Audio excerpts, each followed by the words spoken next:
Hello, everyone. My name is Gus. Hi, I'm Woody. Today we have an interesting video that was requested for us to react to. It's this guy from TikTok who is breaking down why UK, specifically UK cave divers, were the ones who did the rescue on the 13 kids that got trapped in Thailand. And it's on TikTok, so that's the Bible of divers. Must be true. Okay. So anyway, so he's apparently explaining why it was specifically UK divers, not US, not Mexican, not European. Well, UK As is Europe. if only the UK divers could do it? Apparently. I haven't watched this. I'm going to watch it with you for the first time, and then we're going to react to it. Maybe we agree on everything. I with mean, this maybe. guy. I'm thinking of some names like Well, Mike and Ed. We may agree. We may disagree. Let's see where it goes. When those 13 boys from Thailand got trapped inside that flooded cave a few years ago, people didn't think they could be rescued. And yet they were by two British cave divers. Yeah. You ever wonder they're amazing, why by the they way. were able to do it when nobody else was, when none of the Navy SEALs and the other cave divers from all over the world failed? But Because did were they? British cave divers. Well, no, I'm asking this not sarcastically. I see you squinting. Did other cave divers from all over the world fail? No, they weren't there, were they? No. Okay. I don't so, know the facts, and that's why I'm asking at this point. Yeah. Thai Navy SEALs. I know one of them did died. try. One of them died, ran out of air. Thai Navy SEALs nor U.S. Navy SEALs are cave divers. They're not cave Exactly. certified. They don't spend time training for cave diving. That's not a skill set. Are there some Navy SEALs that are cave divers? Probably, yeah. But it's not because it was part of their training. For sure, I don't care, no disrespect to a SEAL of anywhere not. in the world. They should not be in a cave. Right. I don't care. If SEAL or no SEAL, you're going to probably die if you go in a cave. Right. They're not trained So for it. that, but I was wondering his other comment, but I don't know the facts. No, so. I mean, if I remember from the documentary, which is called The Rescue, Yeah. and the movie 13 Lives, and there are a couple of other shows and things like that, they made, for some reason, like during a few months, they released a bunch of content about the Thai cave rescue. From what I can remember, there was a Thai cave diver, or a cave diver. It wasn't Thai. I think he was Dutch or something. But he was in Thailand, and he tried, and it was too gnarly, so he said, let me call my friends. And they call Rick Stanton and John Volanthen, who then call their friends, and more people joined. But we've talked with Ed, and Ed was called too. Like they were essentially calling like anyone who they thought Could could really. come in Yeah. and help. So to So, say right. that a bunch of cave divers from all over the world tried and couldn't do it, Exactly. that's just dumb. And British cave divers are a breed apart. They're different than the rest of us. Let me explain. There are three meccas. Well, of let's cave hear diving: why. I UK, wanna- Mexico, and Florida. Each one is slightly different. Cave diving really started up here in UK at a cave called Wolsey Cave. That's true. Spelunkers, that's people that like to crawl around Thought it in was caves, Wookiee have been hole. exploring Wolsey Cave when they came across water that was blocking their path. This is called a sump. Yes. Think of it like the P-trap underneath your sink where Yeah. it goes down and up. Yep. And Sure. that water keeps sewer gas from coming up into your house. In the same way, a sump blocked these spelunkers from getting on to the next cavern. First, they tried swimming through, and they died. Next, they tried compressed gas, and with the cylinder, they could crawl through and come up on the other side and begin to explore the cave. And that was the birth of cave diving. That's all true. You see something important there? They weren't divers who decided to explore caves. They were cavers, spelunkers, who decided to use diving to extend their range. Seeing what Sure. the British were doing, people in Mexico decided that they could begin to explore cenotes. And cenotes are different. They are long caves that are completely filled with water, but areas where the roof has collapsed. And these allow entrance into these long caves. And so they could drop in here and explore down the Looks cave. so nice. Seeing what was They're happening awesome. in Mexico, Florida divers decided they could do the same Sinkholes. things, but they did it in springs. These are natural upwellings of water that come up into a natural spring, and they could dive down into the spring. This is well done. Each of those is very different style of Yes, diving. that's all. When you dive into I a agree. spring, there's a lot of current, and it's really cold, so you need lots of insulation and lots of equipment. So they use what's called the Florida kit. It's very big and heavy and robust, so they can carry lots of stuff with them. What? Mexico, it's calm, and it's warm. So you don't need as much stuff. So they carry what's called a Mexican kit. Okay. Wait a minute. Well, wait. Let's talk about it. I'm not totally, I think, where you are. It is, you do hear, like, for example, when I went to Mexico, Patrick would say, hey, the Florida divers, they like steel tanks and they like this because of the high flow. But in Mexico, we use this, particularly aluminum tanks or whatever. You know, we don't have as much flow, whatever. So there is this sort of thing out there that the Florida cave divers and the Mexico cave divers are using some differences in gear. Okay. And let me just finish it. And the Mexican caves are around 76. They're a little bit warmer. The Florida springs are 68 or 9 to 72 range, depending upon which ones you're at. Right. So they're a little colder. So for me, I would need a dry suit Right. in the Florida caves, and I'd probably, well, I need dry a in dry Mexico suit. too. But maybe some people in Mexico would say that's okay for me to do a 5 mil or 7 mil. Right. But so let's break it down, because number one, the first thing he said is, well, the Florida caves are springs. That's why they're colder. Now, I think the UK caves are way colder than the Florida caves. I don't know whether they're springs or not. The water there is just colder. They also have way worse visibility, and I don't know if he's going to talk about this, but because they're sumps, visibility is typically 0 to go through those sumps. It's just terrible visibility. But the point that there's a Florida kit and a Mexican kit and a UK kit, I assume he's going to talk about. No. Like, although there are differences, like you mentioned, you see more aluminum tanks in Mexico, you see more steel tanks in the U.S., you know, I think that a lot of that is due to availability of tanks. There's a lot more available, easy to find aluminum tanks in Cozumel, for example, than there are steel 50s and stuff like that. I think availability is a big part of that. I don't think it's so much about the current and whatnot. But the point is, we all follow the rules of cave diving, which is you have redundant air source, you have redundant lights, you have redundant regulators, you have redundant masks, everything. Nobody in Mexico is like, oh, I'm in Mexico, so I have a Mexican kit. I'm going to only bring 1 tank instead of 2. Like, no. The tanks could be aluminum instead of steel, but we're all bringing 2. We're all bringing 2 or more. We're all bringing 3 lights or more. Everyone, regardless of where you dive, and we've dived in the Bahamas, the same thing. He didn't say anything about the Bahamas. Same kit. Multiple tanks, multiple lights, multiple whatever. It's part of being safe cave diving. So, yeah, there are some differences. Like I know in the UK, for example, the reels they use are bigger because they're easier to manipulate with gloves, and they use like thicker rope than the rope we use in Florida. There are little differences like that, but we all use guideline. Even though theirs is thicker and whatever, we all use guideline. And arrows, we all use cookies. Three lights, it's the same. Extra mask, wet notes, but let him go. Let him keep go. going. But the UK is very, very different from both of those. How? Because in Florida and Mexico, you're primarily diving. In the UK, though, you're primarily caving, spelunking through long caves with only In the caves that are periodic sumps? amounts Well, of you got to diving. drag all that gear in Look there. at this diagram of the cave in Thailand. That is not Floridian spring diving, and that is not Mexican cenote diving. That is UK sump diving. And there's only about 80 people in the world that are good at that kind of diving.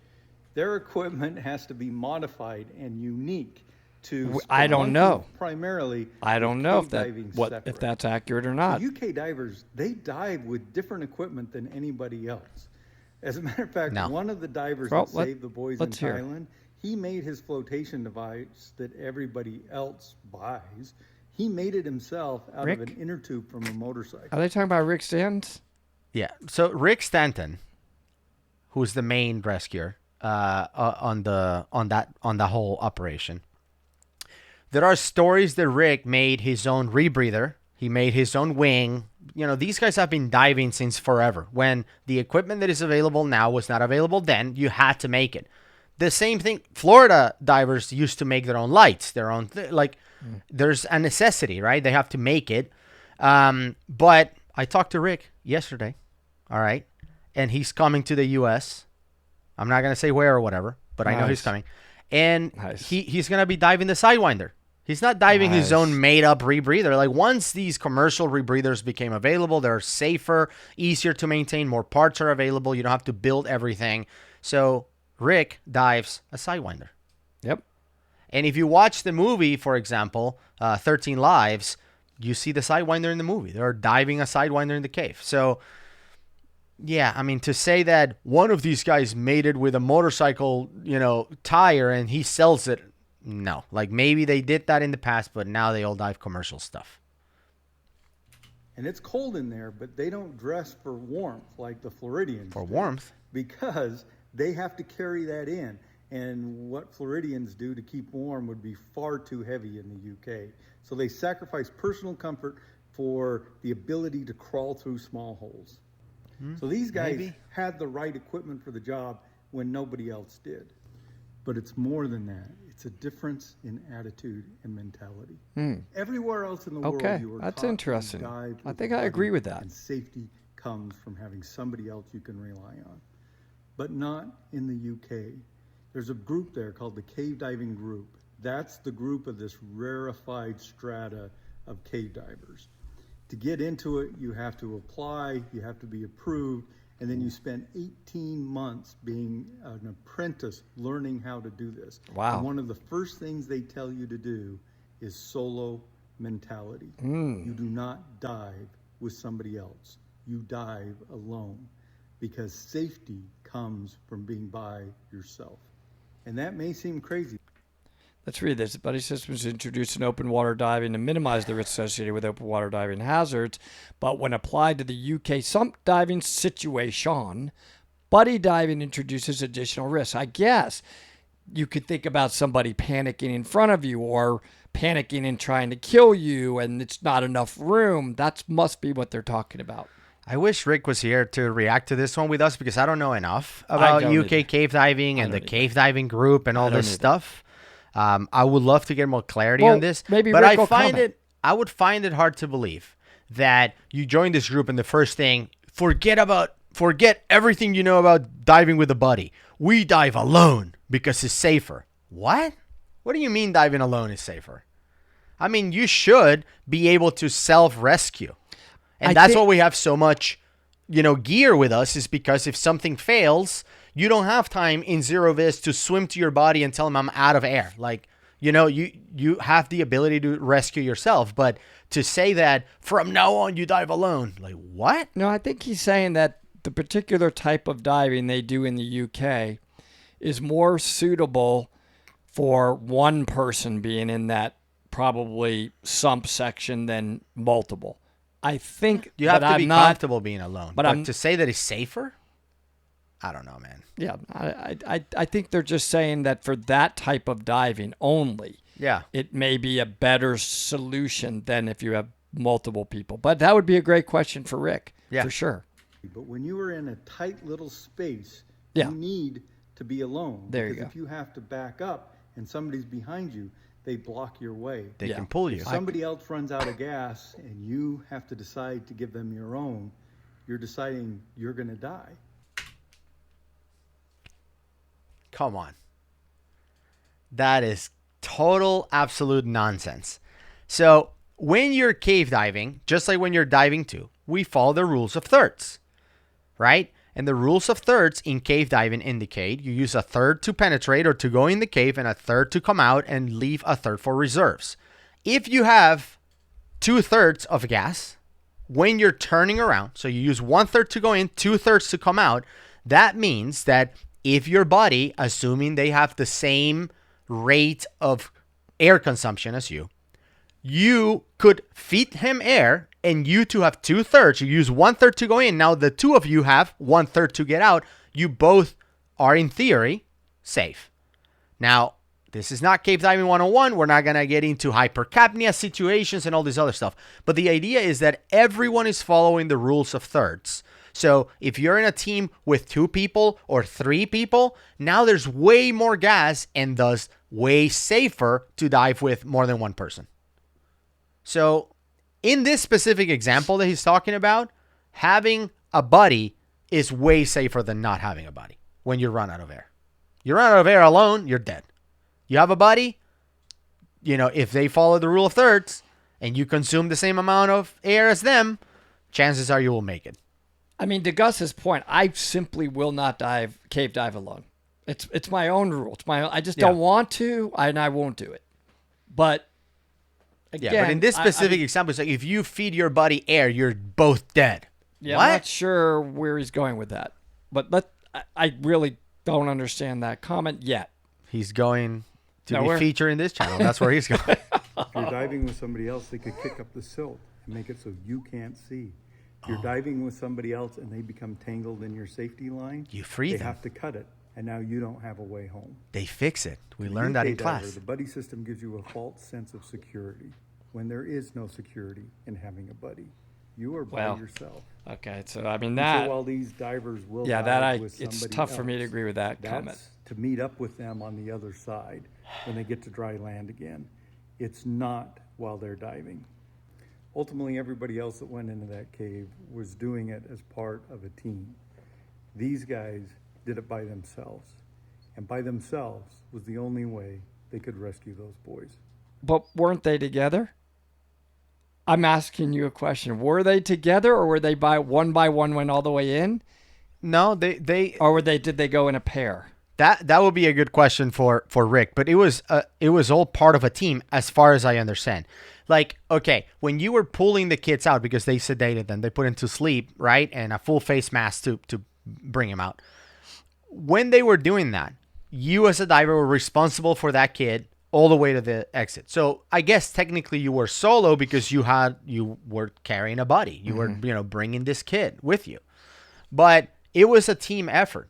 And by the way, I think it's funny that he doesn't mention Dr. Harry. Yeah, Harry. He's like, UK divers, UK divers are great. They were the only ones who could. Harry's Australian, and he's the one who sedated the kids.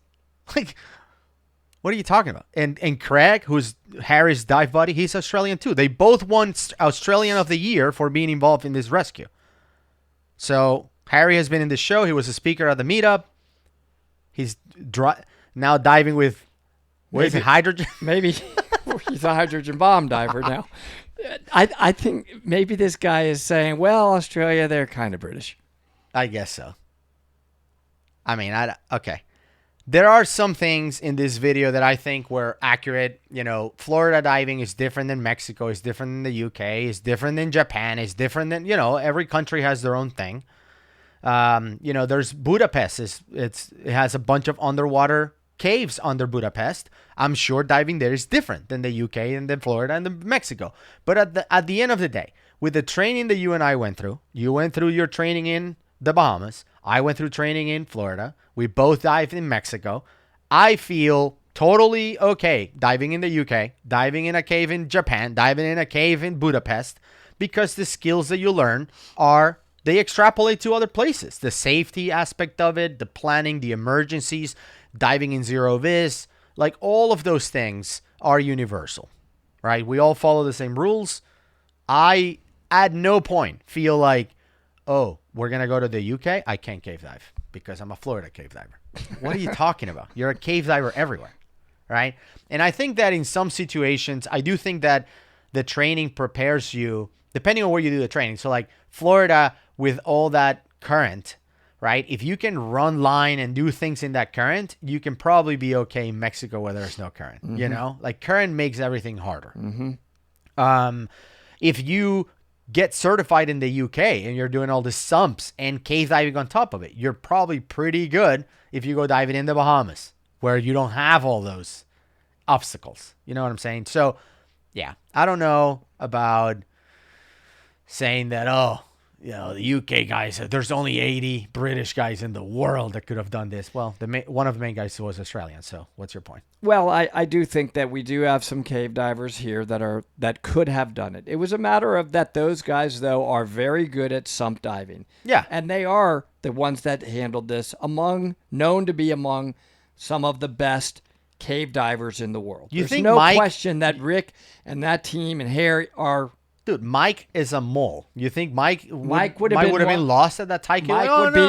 Mike could have done that. Come on. Ed could have done that. The KUR guys, they could have done it. Florida. They could have done it. Of course. But the team that was there was exceptional. I don't want to take anything away from them. They're just not Absolutely. the only ones in the world that could have done And it. the I UK don't agree divers with that. are badass. Badass. The UK But cave they're divers not are the amazing. only ones that are badass. That's all we're Absolutely. saying. Yeah. Could Gus and Woody have done it? No. No. Especially because we only know that nut. I know the one, whatever, the old-fashioned. Like, How right? old? I wouldn't be able to do it. But You wouldn't have used the molecular scientific knot? just because Yeah.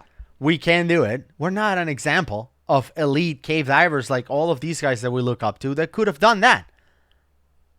I agree with you. Anyway, that's our take on that. But just in case you missed out on our interview with Dr. Harry, who's now a hydrogen bum in person, I'm going to leave it right here. Check it out. He dove. I mean, like To as deep 800 feet or as something. deep as like the moon is far. I mean, the guy is like diving with mixtures that no man has ever thought about putting in their body Unbelievable. because you don't want to explode like a bomb.